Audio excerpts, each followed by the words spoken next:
Hallo allerseits und willkommen zum Kanalupdate für Juli und August 2024. Ja, es ist wieder Zeit für ein vollumfassendes Update. Allerdings habe ich diesmal nicht so viel zu erzählen von den Dingen, die sich hier auf der Werkbank ereignet haben. Da war es eher ein bisschen mau diesmal, sondern ich kann eher von Dingen berichten, die ich außerhalb der Werkstatt eben gemacht habe. Dazu gehört vor allem natürlich mein Urlaub in den Vereinigten Staaten, wo ich 3 Wochen zugebracht habe, aber auch noch ein paar andere Dinge, die wir jetzt da so nach und nach durchgehen. Fangen wir doch gleich mal mit meiner Reise an. Ich denke, das ist sicherlich das Spannendste und da kann ich auch am meisten erzählen. Das hat alles wie am Schnürchen geklappt, wunderbar, also sämtliche Flüge und so weiter, das war gar kein Problem.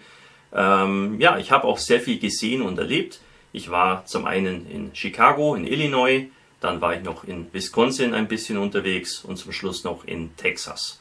Also ich bin schon ganz gut herumgekommen und habe wieder sehr viel gesehen. Dazu gehört zum Beispiel eine kleine Tour auf der Route 66 von Chicago nach Pontiac. Sehr interessant, das wollte ich immer schon mal machen, so ein bisschen mich auf dieser berühmten Straße zu bewegen. Das war wirklich sehr, sehr schön. Dann noch einige Museen, wo ich besucht habe, hier und da. In Wisconsin war ich dann noch bei der USS Cobia. Das ist ein altes U-Boot aus dem Zweiten Weltkrieg, was man besichtigen kann. Dann natürlich noch die große Airshow, die EAA AirVenture in Oshkosh. Habe ich mir auch noch einen Tag lang gegeben. Und natürlich dann noch die große Modellbauveranstaltung, nämlich die IPMS National Convention in Madison, Wisconsin.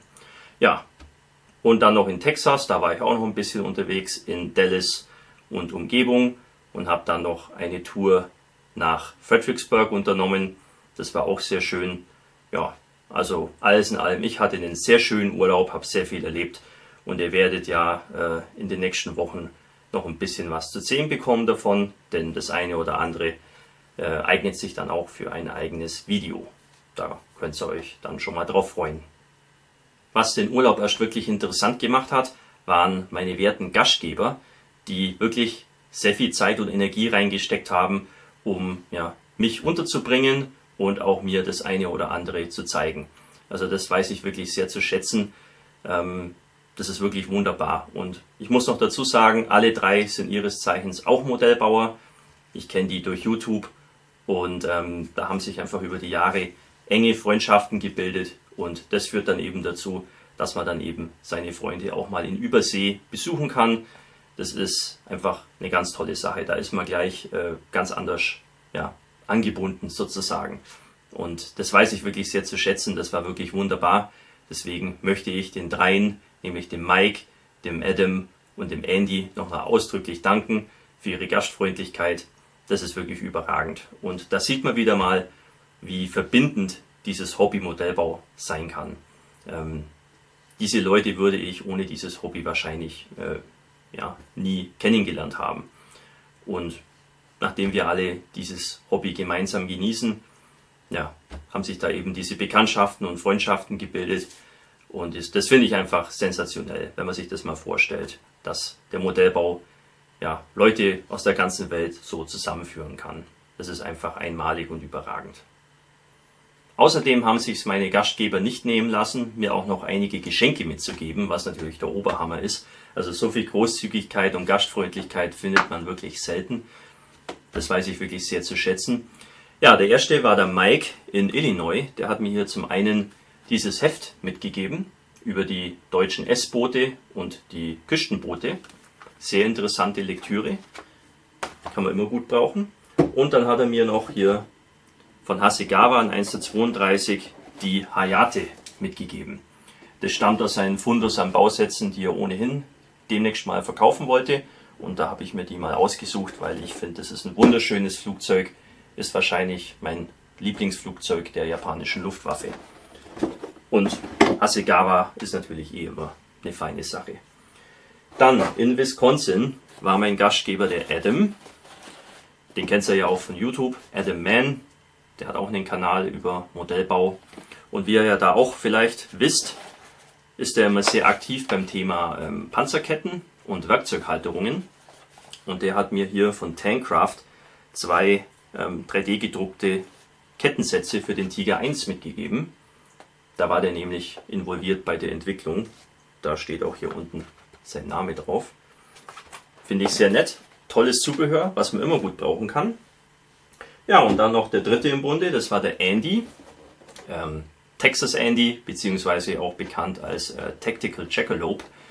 Hatte früher auch einen großen YouTube-Kanal über Plastikmodellbau. Ja, der hat mir hier von Tamiya in 1:48 die B509E3 in der Schweizer Markierung mitgegeben. Das ist ein seltener Bausatz, direkt aus Japan importiert. Ja, und den hat er mir vermacht. Vielen Dank dafür. In Wisconsin führte mich dann meine Reise auch ein paar Tage nach Madison. Dort fand die IPMS USA National Convention statt. Die größte Modellbauausstellung in Nordamerika. Und das ist keine Übertreibung. Also das war wirklich gigantisch und die haben an nichts gespart. Also das war ein riesen Veranstaltungszentrum, alles sehr locker und ja, freigestellt. Also man konnte sich da sehr gut bewegen. Fand ich sehr angenehm. Ja, und das Ganze ging von Mittwoch bis Samstag. Also da war dann doch einiges geboten und man hatte dann auch viel Zeit, sich alles anzuschauen und auch ordentlich einzukaufen. Also bei der ganzen Sache gibt es schon einige große Unterschiede zu großen europäischen Veranstaltungen, finde ich zumindest. Der Fokus ist ähnlich wie in Osteuropa ganz klar auf dem Wettbewerb und auf dem Händlerbereich. So normale Clubtische, wie man das vielleicht jetzt aus Deutschland oder England kennt, gibt es da eigentlich nicht. Oder wenn dann nur in äußerst geringen Umfang. Das finde ich immer ein bisschen schade, wenn ich ehrlich bin. Weil die Wettbewerbsmodelle, die sind natürlich alle super, braucht man nicht reden. Aber man kann halt keinen fragen, weil die Erbauer halt einfach nicht in der Nähe sind. Das finde ich immer ein bisschen hinderlich, wenn ich ehrlich bin. Aber nichtsdestotrotz, das kann sich sehen lassen. Also das ist auf jeden Fall eine Top-Veranstaltung. Ich glaube, der Wettbewerb war so mit 3.000 oder 3.500 Modellen gefüllt. Das ist ungefähr vergleichbar mit dem, was in Moschon passiert in Ungarn. Also so in der Größenordnung bewegt sich das Ganze, nur um sich das mal vorzustellen. Ja, auffällig war sehr viele Flugzeug- und Automodelle. Militärfahrzeuge waren auch vertreten, aber bei weitem nicht so stark. Und was mich ziemlich überrascht hat, war, wie schwach dann doch die Figuren dort waren. Also es waren nicht sehr viele Figuren und die man dann da auch gesehen hat, die meisten davon waren jetzt nicht wirklich berauschend, möchte ich mal sagen. Ohne jetzt da den einzelnen Figurenbemaler da irgendwie zu nahe treten zu wollen. Aber das war jetzt vom Niveau nicht ganz so interessant. Aber die Flugzeuge und die Autos, Panzer auch und auch Science Fiction war auch ziemlich stark. Also das konnte sich auf jeden Fall sehen lassen und hat mich auch wirklich begeistert. Also da konnte ich kaum aufhören, durch den Wettbewerbsbereich da zu pflügen und mir alles genau anzuschauen. Was natürlich bei dieser Masse an Modelle dann doch auch eine ziemliche Aufgabe ist. Aber man hat ja einige Tage Zeit dafür. Ich habe es auch auf mich genommen, 2 meiner Modelle rüberzubringen für den Wettbewerb, denn ich wollte unbedingt mal die Gelegenheit nutzen, meine Modelle mal außerhalb des europäischen Kontinents zu zeigen. Und da schien es mir am einfachsten, das Ganze eben mit dem Wettbewerb so zu deichseln. Ja, und das hat auch gut geklappt. Ich habe das Ganze hier in meiner tollen Aldi-Tasche transportiert. Da ist eine Kiste drin und das Ganze hat top funktioniert. Ich glaube, ich zeige euch das Ganze mal näher, denn ich denke, das ist durchaus interessant zu sehen, wie man ja doch ziemlich bruchgefährdete Modelle über solche Distanzen sicher transportieren kann. Denn ich hatte keinerlei Beschädigungen auf dem Hin- und Rückweg. Also das hat alles bestens geklappt. Also ich denke, es sollte ja jedem klar sein, wenn man fertig gebaute Modelle, die eben sehr bruchgefährdet sind, über weite Strecken im Flugzeug transportieren will, dann funktioniert es nur als Handgepäck in irgendeiner Form. Also man braucht nicht meinen, dass man das so verpacken kann, dass das im normalen Reisekoffer überlebt, der dann da hinter den Kulissen im Flughafen da, hin und her geschmissen wird. Also das Risiko würde ich nicht eingehen. Ich habe mich stattdessen dazu entschieden, das eben als Handgepäck zu machen. Beziehungsweise noch besser, Handgepäck kostet ja immer extra, sondern ich habe eine Größe gewählt, die eben als persönlicher Gegenstand zählt und daher eben kostenlos mitgeführt werden kann, am Mann sozusagen. Da gibt es so gewisse Maße, die muss man da einhalten. Also zum Beispiel ein persönlicher Gegenstand, das sind so Handtaschen von den Mädels oder Männer haben ja auch manchmal irgendwie eine kleinere Tasche dabei und das ist hier genau so angelegt, dass das bei jeder Fluggesellschaft auf jeden Fall noch als persönlicher Gegenstand zählt und dementsprechend auch nicht extra bezahlt werden muss. Ich habe mir jetzt hier diese legendäre pinke Aldi-Süd-Tasche da ausgesucht. Die ist einfach sehr robust und das Köfferchen passt hier genau rein. Ich hole das mal raus. Das ist relativ eng. Das geht gar nicht so gut raus, aber haben wir gleich. So. So sieht das aus. Das ist natürlich jetzt schon ein bisschen speziell. Ich habe diesen Koffer nicht selbst gebaut, sondern der stammt von meiner Arbeitsstelle. Da wurde dieser Koffer mal weggeschmissen. Da werden normalerweise sündhaft teure Uhren drin transportiert. Das Ganze besteht aus Karton, bezogen mit einer dünnen Schicht Kunstleder. Also das ist jetzt nichts Besonderes. Eigentlich ist es nur eine etwas stabilere Kartonbox. Das Ganze hat hier so Druckknöpfe. Dann kann ich das schnell aufmachen. Ich dachte mir, das ist ganz praktisch, weil vielleicht möchte ja jemand am Flughafen was sehen davon. Weil, wie man sich denken kann, wenn man so einen Koffer irgendwie durch das Röntgengerät schiebt, also mir kommen da schon immer ein bisschen Zweifel, dass die mich da sofort festnehmen. Aber bei sämtlichen Kontrollen, die ich da durchlaufen habe, gab es keinerlei Probleme. Also das hat keinen gejuckt, da wollte keiner was sehen. Und ich habe dann auch fürs Personal auch diese großen Aufkleber hier aufgebracht. Die hat netterweise mein Freund, der Peter, mir angefertigt. Nur damit es da wirklich keine Missverständnisse gibt. Wäre aber eigentlich nicht nötig gewesen. Weil ich bin dann immer hergegangen und habe meinen Koffer immer sehr vorsichtig sozusagen so in dieser Position eben durchfahren lassen durch den Röntgenapparat und da kann ja nichts passieren. Also da tritt ja keiner dagegen oder so. Also das war eigentlich kein Problem.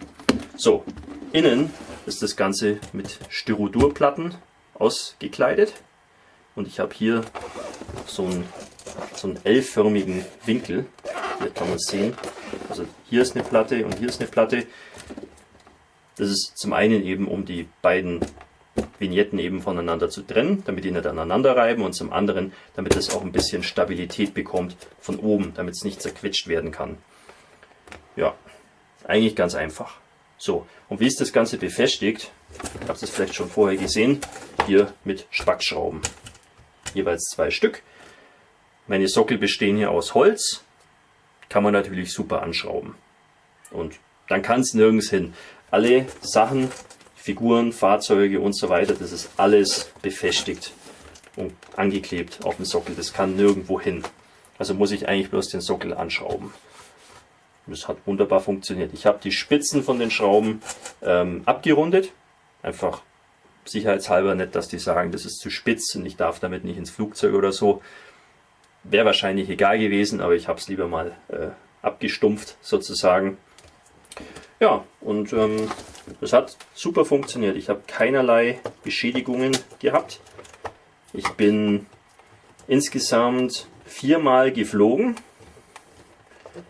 Bin mit dem Auto damit gefahren, mehrfach. Mit der Deutschen Bahn bin ich gefahren, mit Amtrak bin ich gefahren. Also ja, zu Fuß natürlich auch rumgetragen mit meiner Aldi-Tasche. Also das war immer völlig problemlos und gefahrlos. Und diese Box ist wirklich toll. Also ich weiß, nicht jeder hat sowas zur Verfügung, aber das ist vielleicht so für Leute, die sowas Ähnliches mal machen wollen, wäre das mal ein Gedanke, sich so eine Art Box oder Kiste halt entsprechend anzufertigen. Man sieht es hier innen, das ist Karton. Ja. Das ist einfach nur schlichter, fester Karton. Nichts Besonderes. So, jetzt schraube ich das mal hier raus.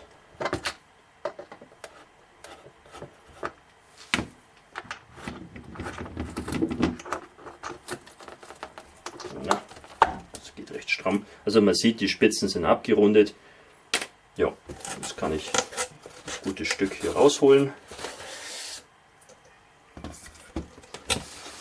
Ja, und das passt. Und hier vorne habe ich natürlich das zweite, der T60. Ja, auch das hat wunderbar funktioniert. Also optimal. Da hatte ich wirklich Glück, da so eine Box zu finden, die das eben zulässt, dass ich da eben 2 Modelle unterbringen kann. Das Ganze ist leicht, stabil, unauffällig und gut zum Hantieren. Gut, so viel dazu. Natürlich habe ich es mir dann auch nicht nehmen lassen, den Händlerbereich auch näher in Augenschein zu nehmen. Und da ist natürlich, man kann sich's denken, das eine oder andere dann auch hängen geblieben. Wobei das immer gar nicht so einfach ist in meiner Situation, weil ich das ganze ja in meinen Koffer irgendwie reinbekommen musste. Und dementsprechend konnte ich da nicht so ganz in die Vollen gehen. Ich bin trotzdem fündig geworden. Ein bisschen Zubehör wie Verkehrsschilder oder Bleifolie, das kann man immer brauchen, das ist jetzt auch nicht so vom Volumen das Problem. Dann noch ein paar Figuren von Aerobonus, zum einen eben in 1:48 amerikanisches Flugpersonal und dann noch in 1:32 2 Stuka-Piloten. Ja, Bausätze von AFE Club, der Stewart, den hatte ich schon länger auf der Liste, und zu meiner größten Freude habe ich dann noch von Bronco den Valentine erwischt. Den Bausatz habe ich schon länger verzweifelt gesucht. Ist momentan nicht zu beschaffen und wenn dann für ein Heidengeld. Da lag es rum im Flohmarktbereich sozusagen für $20. Das ist doch ein toller Deal. Der musste dann einfach mit, weil das ist ja wirklich ein Schnäppchen. Und zu guter Letzt habe ich dann noch ein Buch gefunden über die gepanzerten Fahrzeuge der Ordnungspolizei im Zweiten Weltkrieg. Ein super interessantes Thema mit ziemlich verwegenen Fahrzeugen teilweise.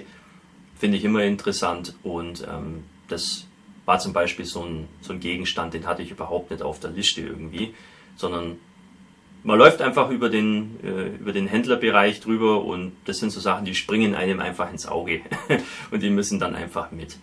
Und ja, drum habe ich dann noch zugeschlagen. Ist ein sehr interessantes Buch, vielleicht werde ich da bei Zeiten auf Patreon mal eine Buchbesprechung dazu verfassen für euch. Was mir auch sehr imponiert hat, war die warmherzige Art der Amerikaner, wie sie eben andere Modellbauer und Gäste eben entsprechend aufnehmen in ihren Kreis. Das war wirklich eine super Sache. Also für die Abendunterhaltung war immer gesorgt in Madison. Das lag vor allem an Mike und Dave. Das sind die beiden Moderatoren von dem Modellbau-Podcast Plastic Model Mojo.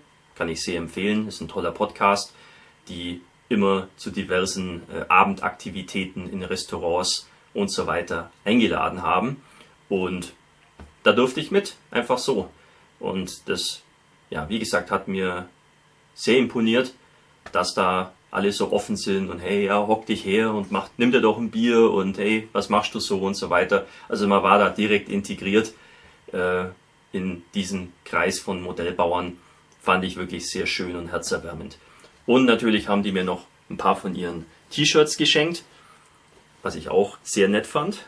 Das eine wäre hier von ihrem Podcast, Plastic Model Mojo, Too Many Kids, So Little Time. Stimmt natürlich. Super, kann man immer anziehen als Modellbauer. Und das zweite ist eher was Witziges. Finde ich urkomisch. Und zwar hier. Ich werde es mal nicht weiter kommentieren. Ich denke, ihr werdet den Witz verstehen. Finde ich total originell. Und ja, vielen Dank an euch beide. Und viel Glück mit eurem Podcast. Der ist wirklich sehr interessant. Und wenn ihr dieses Video fertig geschaut habt, dann schaut mal in die Videobeschreibung und geht's mal auf ihre Seite mit dem Podcast. Ist zwar auf Englisch, ist nicht jedermanns Sache, aber hört's mal rein. Ist wirklich ein sehr guter Podcast zum Thema Modellbau. Kurz nach meiner Rückkehr aus den Vereinigten Staaten nach Deutschland ging es auch schon wieder weiter mit der nächsten Modellbauveranstaltung. Und zwar habe ich es dann doch noch geschafft, die Zinnfigurenbörse mit dem Wettbewerb in Kulmbach zu besuchen. Das habe ich mir ja schon länger mal vorgenommen gehabt, hat aber nie irgendwie geklappt aus verschiedenen Gründen. Dieses Jahr habe ich gesagt, egal was ist, ich fahre dahin, und es hat auch geklappt. Und ich muss sagen, das hat sich wirklich gelohnt. Ist eine kleine, aber feine Veranstaltung, die auch ein bisschen so, habe ich so das Gefühl, ein bisschen so eine Nische ist. Man sieht da immer nicht so viel davon, was echt schade ist, weil diese Veranstaltung meiner Meinung nach verdient auf jeden Fall deutlich mehr Aufmerksamkeit. Der Händlerbereich ist in einem Bierzelt untergebracht. Das hat folgenden Grund: Da findet vorher eben ein großes Bierfest statt und die Stadt Kulmbach lässt dann einfach dieses Bierzelt noch eine Woche stehen und es wird dann genutzt für den Händlerbereich bei dieser Zinnfigurenbörse. War super, da war wirklich alles da an Händlern, was Rang und Namen hat, national und international. Dementsprechend habe ich da auch ordentlich zugeschlagen. Ich möchte sogar behaupten, ich habe in Kulmbach im Händlerbereich mehr Geld ausgegeben als in Amerika auf der National Convention. Da ging wirklich was. Die hatten eigentlich alles da, was ich irgendwie haben wollte. Und dementsprechend bin ich da dann auch in die Vollen gegangen. Ja, tolle Figuren, hauptsächlich natürlich 75 mm, Römer und auch 19. Jahrhundert, ein paar 54 mm Figuren waren dabei. Und dann diese Platoon-Figuren in 1:35, die wurden zu Schleuderpreisen rausgehauen, 5 Euro das Stück. Da konnte ich natürlich nicht Nein sagen. Also das ist wirklich eine tolle Ausbeute und das hätte ich mir nie vorstellen können vorher, dass ich da im Händlerbereich so gut fündig werde wie in Kulmbach. Also Respekt. Gegenüber von dem Bierzelt mit dem Händlerbereich ist dann noch eine Halle gewesen und da war dann der Wettbewerb untergebracht. Sehr, sehr interessant, weil da offensichtlich mitunter die besten Figurenmaler Europas da beisammen waren und ihre wirklich, man muss es sagen, Kunstwerke mitgebracht haben. Da bin ich echt aus dem Staunen nicht rausgekommen. Das war wirklich Top-Qualität. Also wenn man nur halb so gut malen könnte, wäre man, glaube ich, schon glücklich als Modellbauer. Oder nur 10% wird wahrscheinlich auch schon reichen, wenn man das hinbekommen würde. Also das ist wirklich erstklassig gewesen, eine Veranstaltung von Weltrang, was Figuren angeht. Da war auch auffällig, dass dem Thema Flachfiguren sehr viel Raum eingeräumt wurde. Das ist einfach in Kulmbach traditionell immer schon so gewesen. Sieht man bei anderen Veranstaltungen so gut wie gar nicht. Da war es, würde ich mal sagen, ungefähr die Hälfte vom Wettbewerb und auch vom Händlerbereich. Da ging es nur um Flachfiguren. Ist aber mal toll zu sehen, was eben in diesem Genre da los ist und zu welchen Höhen die Figurenmaler das da treiben können. Also sehr beeindruckend. Ich persönlich finde aber die dreidimensionalen Figuren etwas ansprechender. Das ist aber auch nur meine Präferenz. Auch da höchstes Niveau zu sehen und da konnte ich mir auch einige tolle Inspirationen holen. Gut, soviel zu dem Rückblick auf die vergangenen Veranstaltungen. Machen wir jetzt weiter mit einem Ausblick, was auf euch jetzt so zukommt in den nächsten Wochen und Monaten. Da habe ich insgesamt 3 Veranstaltungen für euch. Das erste wären die Augsburger Modellbautage in Hirblingen bei Gersthofen am 21. und 22. September. Das ist die kleine Vereinsausstellung von dem Verein, wo ich eben auch Mitglied bin. Da bin ich auch involviert und werde natürlich auch ausstellen. Da freue ich mich schon riesig drauf, weil das ist immer sehr gemütlich und einfach eine Gaudi, da zusammen zu sein, Wochenende lang. Und wir haben wieder sehr tolle Aussteller, wie jedes Jahr eigentlich. Aussteller aus Deutschland, der Schweiz, Österreich und Frankreich. Und das ist schon wirklich ganz ansehnlich für so eine verhältnismäßig kleine Vereinsausstellung. Also wenn ihr in der Nähe seid, kommt bitte vorbei. Ich werde da auf jeden Fall rumturnen und werde mir auf jeden Fall auch Zeit für euch nehmen. Wie gesagt, da geht es relativ gemütlich zu, da kann man auch gern mal länger ein bisschen ratschen. Das bietet sich da auf jeden Fall an. Und ja, ich freue mich schon riesig drauf, weil das ist immer sehr gemütlich und einfach eine Gaudi, da zusammen zu sein, Wochenende lang. Und wir haben wieder sehr tolle Aussteller, wie jedes Jahr eigentlich. Also wenn ihr in der Nähe seid, kommt bitte vorbei. Ich werde da auf jeden Fall rumturnen und werde mir auf jeden Fall auch Zeit für euch nehmen. Wie gesagt, da geht es relativ gemütlich zu, da kann man auch gern mal länger ein bisschen ratschen. Das bietet sich da auf jeden Fall an. Und das modellbauerische Niveau ist da sowieso immer sehr hoch. Da gibt es auf jeden Fall viel zu sehen. Eintritt ist frei im Übrigen und Parken kostet auch nichts. Also kommt einfach vorbei. Und Einkaufsmöglichkeiten haben wir auch ein bisschen was. Und zwar haben wir da ja immer einen gebündelten Flohmarkt, der dann eben von uns beaufsichtigt wird. Da sollte man normalerweise auch fündig werden. Ich kann mich noch erinnern, vor 2 Jahren, da wurde unser Flohmarkt förmlich leer gekauft und geplündert von den Besuchern. Also da waren offensichtlich gute Bausätze zu holen. Also, wie gesagt, die Einladung steht für euch. Kommt doch bitte vorbei und schaut es euch an. Ihr werdet es sicher nicht bereuen. Die nächste Veranstaltung findet gerade mal eine Woche danach statt. Und zwar wären das die 10. Bayerischen Modellbautage in Ergolding am 28. und 29. September. Das ist die Vereinsausstellung vom PMC Erding, also vergleichbar mit dem, was wir in Augsburg machen. Auch immer sehr schön, lohnt sich auf jeden Fall dorthin zu fahren. Ich für meinen Teil kann allerdings noch nicht versprechen, ob ich da als Besucher da sein werde, weil ich einfach noch nicht weiß, ob ich da Zeit habe. Ich habe es mir vorgenommen, aber ob ich es dann wirklich schaffe, das kann ich noch nicht versprechen. Ich hoffe es auf jeden Fall, dass ich hinkomme, weil das ist auch immer eine sehr angenehme Atmosphäre da. Also solltet ihr Zeit haben und es für euch erreichbar sein, merkt euch den Termin mal vor, das lohnt sich auch auf jeden Fall. Und zu guter Letzt hätten wir noch die Scale Model Challenge 2024 in Eindhoven in den Niederlanden. Das findet statt am 19. und 20. Oktober. Ja, auch da ist die Planung noch nicht ganz fertig. Ich kann noch nicht garantieren, dass ich da sein werde als Besucher, aber ich habe es mir auf jeden Fall fest vorgenommen. Also ihr könnt, sag ich mal, zu 70% mit mir rechnen. Ja, warum fahre ich zur Scale Model Challenge und nicht nach Ried? Das hat folgenden Grund. Seit Jahren findet die Modellbaumesse Ried und die Scale Model Challenge am selben Wochenende statt. Ich weiß nicht warum. Es nervt mich tierisch, weil ich mag beide Veranstaltungen unheimlich gern. Und ich war jetzt 9 Jahre hintereinander in Ried auf der Ausstellung und die gefällt mir wirklich sehr gut. Das ist wahrscheinlich meine Lieblingsausstellung im ganzen Jahr. Aber ich möchte jetzt mal ausnahmsweise eine Pause machen und mir mal die Scale Model Challenge anschauen. Ich weiß, ich treffe in Ried immer jede Menge Freunde, die das wahrscheinlich jetzt bedauern werden, das zu hören. Aber ja, es hilft nichts. Ich möchte mal was anderes machen und dann nächstes Jahr wieder werde ich wahrscheinlich nach Ried kommen. Aber dieses Jahr möchte ich mal ein bisschen für Abwechslung sorgen und darum geht es dann eben in die Niederlande. Mir wäre Österreich trotzdem lieber, da schmeckt mir das Essen besser, aber in den Niederlanden kann man es auch aushalten. Und die Scale Model Challenge, das brauche ich ja keinem sagen, ist natürlich eine überragende Veranstaltung. Also ich war damals dort, wo das die World Model Expo war, 2022, das war wirklich Hammer. Und wenn die Scale Model Challenge auch nur halb so gut ist, ist es immer noch der Wahnsinn. Also da bin ich schon gespannt drauf und ja, wenn es gut läuft, sehen wir uns dort. Ich freue mich schon drauf. Gut, dann schalten wir mal rüber zur Werkbank. Ja, mit den Projekten, die ihr so aus den vorherigen Kanalupdates kennt, bin ich in den letzten Wochen überhaupt nicht vorangekommen. Das lag hauptsächlich daran, dass ich eben 3 Wochen nicht zu Hause war, sondern eben meinen Urlaub in den Vereinigten Staaten verbracht habe. Dementsprechend konnte ich da nicht weitermachen.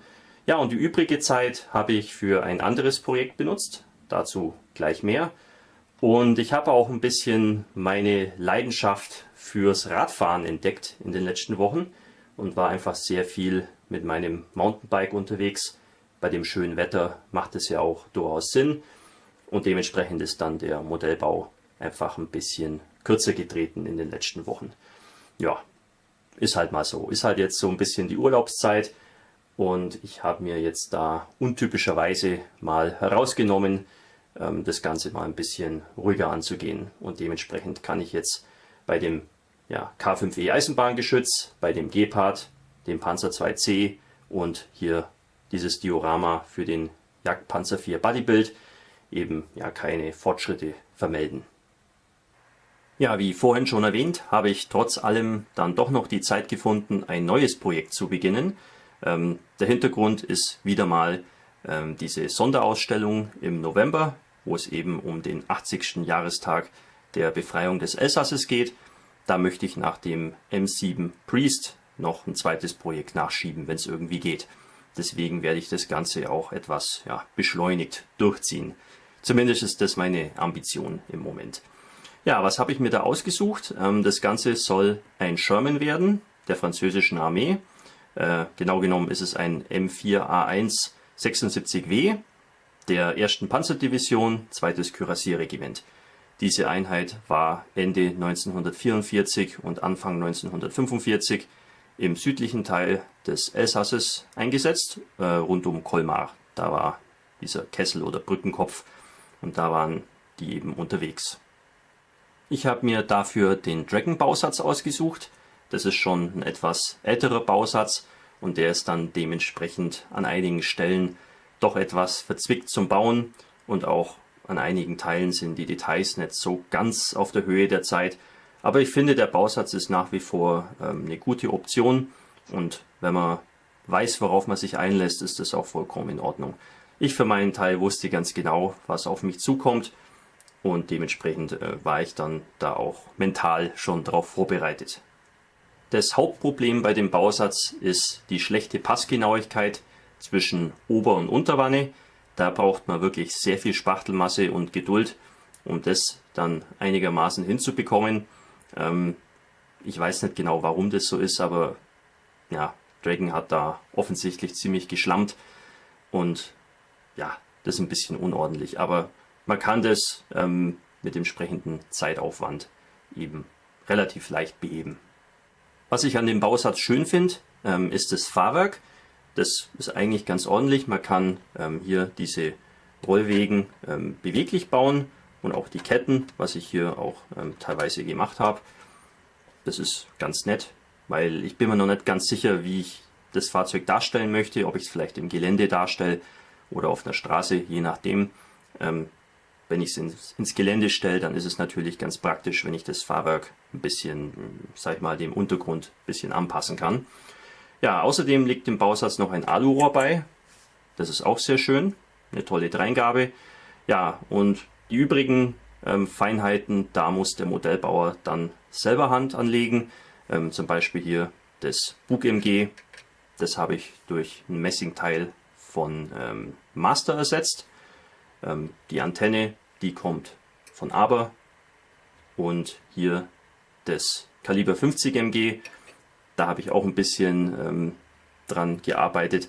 Das MG an sich kommt von Aska, weil einfach das Bausatzteil von Dragon schrecklich aussieht. Also das kann man einfach nicht verwenden.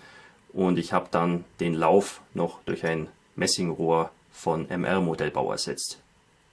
Das Kaliber 50 befindet sich hier in dieser Transportkonfiguration. Das wurde hinten am Turm eben so quer festgespannt. Sieht man auf Einsatzfotos nicht so oft, aber ich fand es mal ganz interessant, das so darzustellen. Ich konnte mich nämlich nicht so recht entscheiden, wo ich das am Turm sonst platzieren sollte, und ich fand, das sieht eigentlich ganz interessant aus. Und ja, auf manchen Fotos sieht man es ja, dass die so auch, sag ich mal, zumindest in Frontnähe unterwegs waren. Ja, weiterhin habe ich dann noch ein bisschen die Gusstextur verbessert mit Mr. Surfacer 1000. Das habe ich einfach aufgepinselt, vor allem hier an den Seiten der Wanne und am Turm, damit einfach diese Gussstahltextur ein bisschen besser rauskommt. Ja, und dann habe ich noch eine Gussnaht ergänzt am Turm. Die läuft hier einmal außen rum. Ganz typisch bei diesen Sherman-Türmen. Dragon macht es da einem auch ein bisschen leichter, weil genau eben an dieser Kante, wo diese Gussnaht sein sollte, da eben der Turm eben in zwei Teile gespalten ist.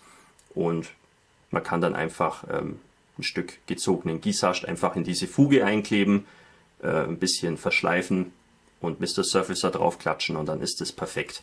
Also von dem her eigentlich gar nicht schlecht gelöst von Dragon. Ich bin mir sicher, beim Thema Gusstextur und auch Gussnummern könnte ich bei diesem Modell noch viel mehr machen, aber das erfordert doch einiges an Detailwissen, was ich persönlich nicht habe. Ich kenne mich mit dem Sherman nur ganz rudimentär aus, möchte ich mal sagen. aber das ist auch so eine Wissenschaft für sich.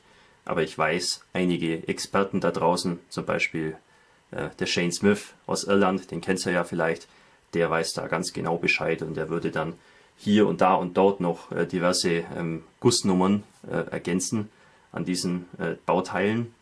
Ja, ich kenne mich damit jetzt nicht so gut aus und dementsprechend werde ich es dabei wohl beruhen lassen.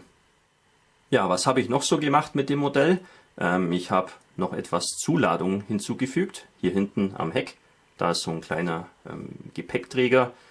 Da habe ich von Aska einige amerikanische Kanister platziert und dann noch von Wellington einige Ölbehälter und Rucksäcke.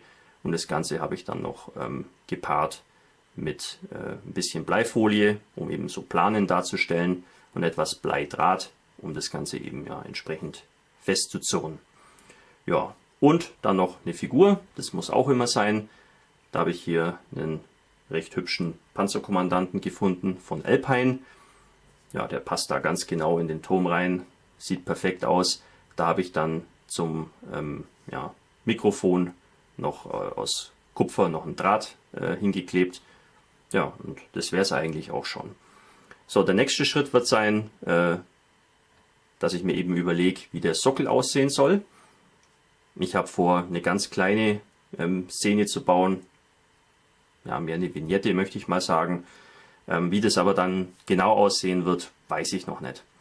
Könnte irgendwo auf einer Wiese sein oder vielleicht in einem Dorf. Ich weiß es noch nicht, da habe ich mir noch keine Gedanken gemacht. Auf jeden Fall möchte ich vermeiden, dass das Ganze so ausufert wie beim Priest, dass das mehrere Monate dauert, bis ich da fertig bin. Das soll hier ein bisschen einfacher und geradliniger werden.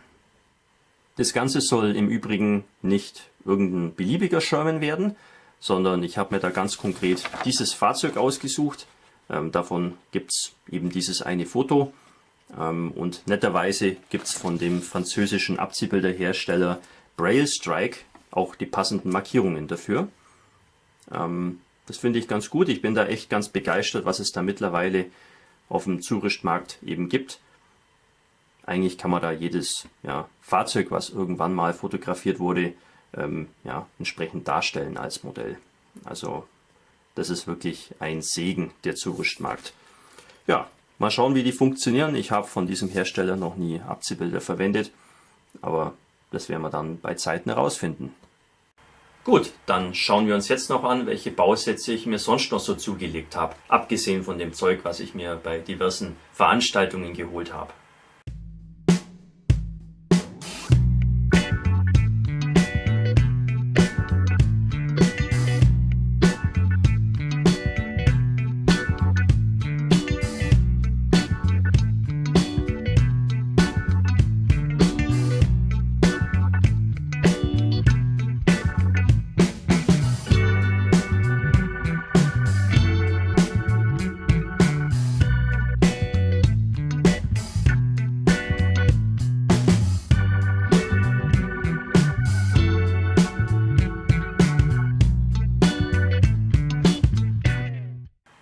Ja, wie ihr sehen konntet, waren da ein paar Figuren dabei von The Body. Ich finde, das ist eine super Marke. Mir gefällt denen ihr Stil und die Qualität ist auch immer sehr gut. Deswegen kaufe ich sehr gerne die Figuren von The Body. Ja, und dann habe ich mir auch noch 3 aktuelle Neuerscheinungen geholt. Habe ich einfach online bestellt, beziehungsweise die hatte ich sogar vorbestellt bei Modellbau König. Das wären zum einen von Takom das Sonderkraftfahrzeug 250 Alt. Dann der Puma von Ryefield und von Svesta der Kampfhubschrauber KA-52. Gut, was kommt so auf euch und auf mich zu in den nächsten Wochen? Da gibt es ja doch so einiges. Das erste wäre zum Beispiel der Bastelkurs vom Ferienprogramm. Das findet jetzt sehr bald schon statt. Da freue ich mich schon riesig drauf, mit den Kindern und Jugendlichen 2 Tage lang intensiv Modelle zu bauen. Dank eurer großzügigen Spenden, die rund ums Jahr hier eintrudeln, haben wir ja auch wirklich massig Bausätze zur Auswahl. Also das wird auf jeden Fall eine super Sache und da werde ich auch wieder ein kurzes Video machen für euch, damit ihr dann seht, was die Kinder und Jugendlichen da eben auch draus zaubern. Ja, Weiterhin habe ich ja, wie schon anfangs erwähnt, vor, ein paar Ausstellungen zu besuchen. Da wird es also auch wieder entsprechende Videos geben dazu, von den Messerundgang sozusagen, welche Modelle da so zu sehen waren. Ja, dann habe ich auch noch einiges Material auf der langen Bank aus meinem USA-Urlaub, was ich dann auch noch editieren möchte für entsprechende Videos. Ja, und zu guter Letzt hoffe ich dann auch noch auf etwas kühleres Wetter, damit ich es dann ein bisschen einfacher habe, hier an der Werkbank etwas mehr Zeit zu verbringen. Das ist bei dem schönen Wetter einfach nicht immer so leicht vertretbar. Aber ich habe so viele Projekte, die relativ weit fortgeschritten sind, wo es jetzt echt mal an der Zeit wäre, das vorwärts zu bringen und zum Abschluss zu bringen. Weil das ist sowas, manche Projekte, die dürfen lang dauern, da habe ich auch kein Problem damit, aber es ist irgendwo schon immer mein Anspruch, die Sachen so einigermaßen zeitnah fertig zu kriegen. Und wenn das nicht so klappt, das frustriert mich dann irgendwo ein bisschen. Ich brauche so ein bisschen immer, wie soll man sagen, so eine gewisse Marschgeschwindigkeit, sage ich mal, muss da einfach anliegen. Dann macht es richtig Spaß, man hat immer das Erfolgserlebnis, dass man was fertig bringt und dann kann man wieder was Neues anfangen. Das ist einfach immer, finde ich, sehr, sehr positiv. Und wenn man da ein bisschen das verzögert und in die Länge zieht, dann leidet da ein bisschen die Motivation drunter. Und so weit möchte ich es nicht kommen lassen. Und dementsprechend ist da mein Anspruch, jetzt in den nächsten Wochen da ein bisschen mehr zu machen hier an der Werkbank. Projekte hätte ich ja genügend, die da schon bereit sind dafür. Gut, damit wären wir am Ende dieses Kanal-Updates. Ich hoffe, euch hat es gefallen. Ja, und ich verabschiede mich bis zum nächsten Video. Euer Hamilcar Barkas.